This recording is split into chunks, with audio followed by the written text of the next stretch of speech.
प्रिय छात्रों, मैं अमित कुमार आज इस वीडियो में लेकर आया हूँ क्लास 10th का चैप्टर नंबर 4 कार्बन एवं उसके यौगिक। जैसा कि आप सब जानते हैं, कार्बन जो है वायुमंडल में भी पाया जाता है कार्बन डाइऑक्साइड के रूप में और कोयले के रूप में हमें प्रकृति में उपस्थित है। तो आइए हम कार्बन के बारे में विस्तार से जानकारी प्राप्त करते हैं और एनसीईआरटी के चैप्टर नंबर 4 कार्बन एवं उसके यौगिक को पढ़ते हैं। कार्बन एक तत्व है जिसका प्रतीक C होता है। कार्बन का प्रतीक C होता है और परमाणु क्रमांक 6 होता है। कार्बन का परमाणु क्रमांक 6 होता है। यह एक कार्बन क्या है? कार्बन एक अधातु है। कार्बन एक अधातु है। अगला नंबर है कार्बन। लैटिन शब्द कार्बो से बना है। कार्बो से बना है जिसका अर्थ कोयला होता है। लैटिन किस भाषा के शब्द से बना है कार्बन? लैटिन भाषा के शब्द कार्बो से बना है। लैटिन भाषा का शब्द है कार्बो, जिसका अर्थ क्या होता है? कोयला होता है। अगला है हमारा कार्बन कोयले का प्रमुख घटक होता है। कार्बन जो है कोयले का प्रमुख घटक होता है। कार्बन अगला है क्वेश्चन है कि कार्बन हमेशा सहसंयोजक आबंध क्यों बनाता है? तो इसके लिए आइए इस कार्बन के इलेक्ट्रॉनिक विन्यास को जानते हैं, क्योंकि हम जानते हैं कि कार्बन का परमाणु क्रमांक 6 होता है। अगर इसका इलेक्ट्रॉनिक विन्यास हम लिखेंगे तो पहली कक्षा में 2 इलेक्ट्रॉन होंगे और दूसरी कक्षा में 4 इलेक्ट्रॉन होंगे। दूसरी कक्षा में 8 इलेक्ट्रॉन होने चाहिए थे, लेकिन कार्बन के दूसरी कक्षा में 4 इलेक्ट्रॉन हैं, यानी कि 4 इलेक्ट्रॉन की यहाँ कमी है दूसरी कक्षा में। इसलिए क्योंकि कार्बन परमाणु के बाहरी कक्षा में 4 इलेक्ट्रॉन होते हैं तथा कार्बन को स्थायी होने के लिए 4 इलेक्ट्रॉन का त्याग करना होगा या 4 इलेक्ट्रॉन ग्रहण करना होगा, जो संभव नहीं है। यानी कि कार्बन की बाहरी कक्षा में 8 इलेक्ट्रॉन होते हैं, जबकि यहाँ कितने इलेक्ट्रॉन हैं? 4 इलेक्ट्रॉन हैं। अतः या तो ये 4 इलेक्ट्रॉन यहाँ से त्याग दे या फिर 4 इलेक्ट्रॉन और ले ले, लेकिन ऐसा संभव नहीं है। इसलिए कार्बन इलेक्ट्रॉन का साझा करके सहसंयोजक आबंध बनाता है। इसका ये आंसर लिखेंगे हम। श्रृंखलन किसे कहते हैं? अगला क्वेश्चन है कि श्रृंखलन किसे कहते हैं? तो आइए जानते हैं। कार्बन में कार्बन के ही अन्य परमाणुओं के साथ आबंध बनाने की अद्वितीय क्षमता होती है। कार्बन जो है कार्बन के ही अन्य परमाणुओं के साथ अपनी जो है आबंध बना लेता है और ये आबंध बनाने की कार्बन में अद्वितीय क्षमता होती है, जिससे बड़ी संख्या में अणु बनते हैं। इससे बड़ी संख्या में अणु बनते हैं। इस गुण को श्रृंखलन कहते हैं। इस गुण को क्या कहते हैं? श्रृंखलन कहते हैं। जैसा कि एग्जाम्पल में देखते हैं, ये कार्बन एक सीधी रेखा में जुड़े हुए हैं तो ये सीधी श्रृंखला हो गई। ये कार्बन ऊपर नीचे करके जुड़े हुए हैं तो इसे कहते हैं खाकित श्रृंखला। और ये कार्बन जो है एक रिंग के रूप में, एक वलय के रूप में जुड़े हुए हैं तो इसे कहते हैं बंद श्रृंखला। आइए आगे चलते हैं।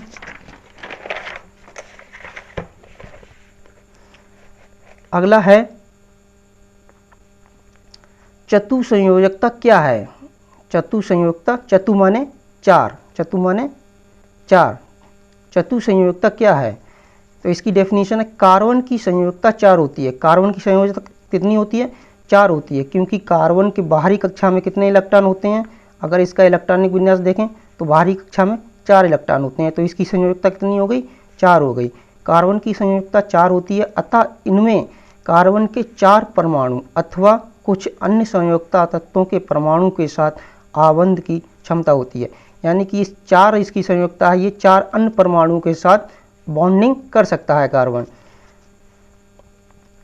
तत्वों के साथ कुछ अन्य संयोजकता तत्वों के परमाणु के साथ आबंध बनाने की क्षमता होती है।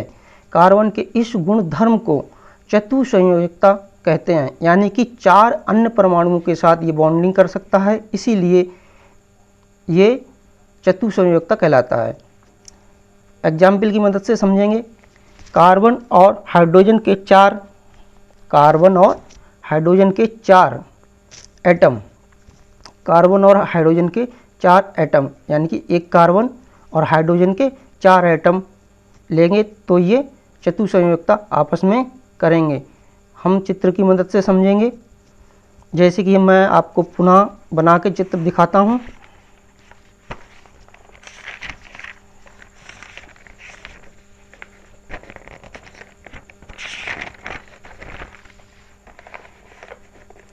जैसे कि ये कार्बन है, एक कार्बन हुआ। अब इसकी बाहरी कक्षा में कितने इलेक्ट्रॉन होते हैं? 2, 4, 4 इलेक्ट्रॉन होते हैं बाहरी कक्षा में।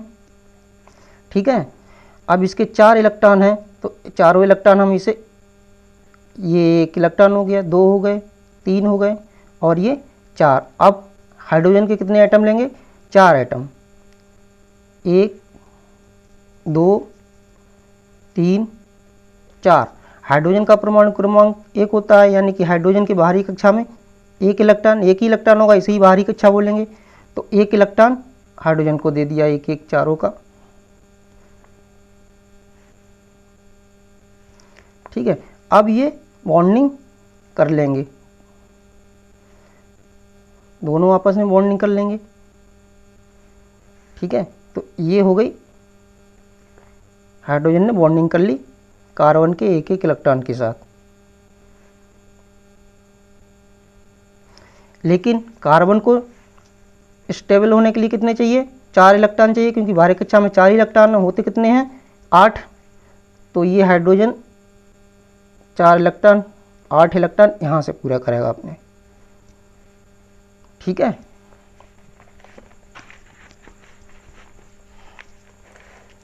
अगला लेते हैं कार्बन की उपस्थिति। कार्बन कहाँ कहाँ उपस्थित है, किस रूप में उपस्थित है? तो आइए इस नंबर 1 इसका आंसर देखते हैं। नंबर 1, कार्बन प्रकृति में स्वतंत्र अवस्था में पाया जाता है। कार्बन प्रकृति में कैसे पाया जाता है? स्वतंत्र अवस्था में, स्वतंत्र अवस्था में पाया जाता है। स्वतंत्र अवस्था में मुख्य रूप से हीरा, ग्रेफाइट और बकमिस्टर फ्लोरीन, जो अभी हाल ही में खोजा गया है, लेकिन इसके गुणधर्म का अभी पता नहीं चला है। बकमिस्टर फ्लोरीन जो है हाल ही में इसकी खोज की गई है, लेकिन अभी इसके गुणधर्मों के बारे में खोज नहीं हो पाई है। ठीक है, और कार्बन किस रूप में पाया जाता है? मुख्य रूप से हीरा और ग्रेफाइट के रूप में। ये तो हम सब पहले से ही जानते हैं कि हीरा और ग्रेफाइट कार्बन के मुख्य अपरूप हैं। अगला लेते हैं, संयुक्त अवस्था में कार्बन प्रकृति में यौगिक के रूप में पाया जाता है। संयुक्त अवस्था में कार्बन, ये संयुक्त अवस्था और स्वतंत्र अवस्था दोनों में पाया जाता है। जैसा कि हम जानते हैं कार्बन के लाखों यौगिक होते हैं, तो ये प्रकृति में यौगिक के रूप में भी पाया जाता है, क्योंकि कार्बन से लाखों यौगिक बनते हैं। CO2 जीवाश्म ईंधन, पेट्रोलियम, लकड़ी इत्यादि के रूप में भी ये पाया जाता है। अब CO2 के रूप में हमारे ये कार्बन डाइऑक्साइड के रूप में जो है हमारे वायुमंडल में उपस्थित है, गैस के रूप में CO2 कार्बन डाइऑक्साइड के रूप में। और ये कितनी प्रतिशत है उपस्थित है वायुमंडल में? ये 0.03% हमारे वायुमंडल में पाया जाता है। ठीक है, और ये हमारी भूपर्पटी में भी पाया जाता है, और भूपर्पटी में कितना प्रतिशत है? 0.02% ये भूपर्पटी में पाया जाता है। ठीक है, कार्बोनेट के रूप में, भूपर्पटी में जो पाया जाता है कार्बोनेट के रूप में पाया जाता है, कार्बोनेट के रूप में। ठीक है, अब आइए अगला देखते हैं। अगला क्वेश्चन है हीरे के भौतिक गुणधर्म, यानी कि हीरा क्या क्या भौतिक गुणधर्म रखता है अपने अंदर। तो देखते हैं नंबर 1, हीरा एक अनोखी चमक वाला रंगहीन पारदर्शी पदार्थ है। हीरा जो क्या है?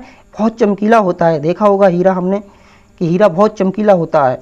शायद वास्तविक रूप से ना देखा हो, लेकिन टीवी वगैरह में चित्र जो दिखाया जाता है हीरे का, वो हमने देखा होगा। तो बहुत चमकता है और पारदर्शी होता है। पारदर्शी का मतलब है इसके आर पार देखा जा सकता है, आर पार दिखाई देता है।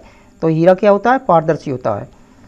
हीरा भारी तथा कठोर होता है। हीरा वजनीक होता है, काफ़ी वजन होता है हीरे में, और कठोर बहुत ज़्यादा होता है,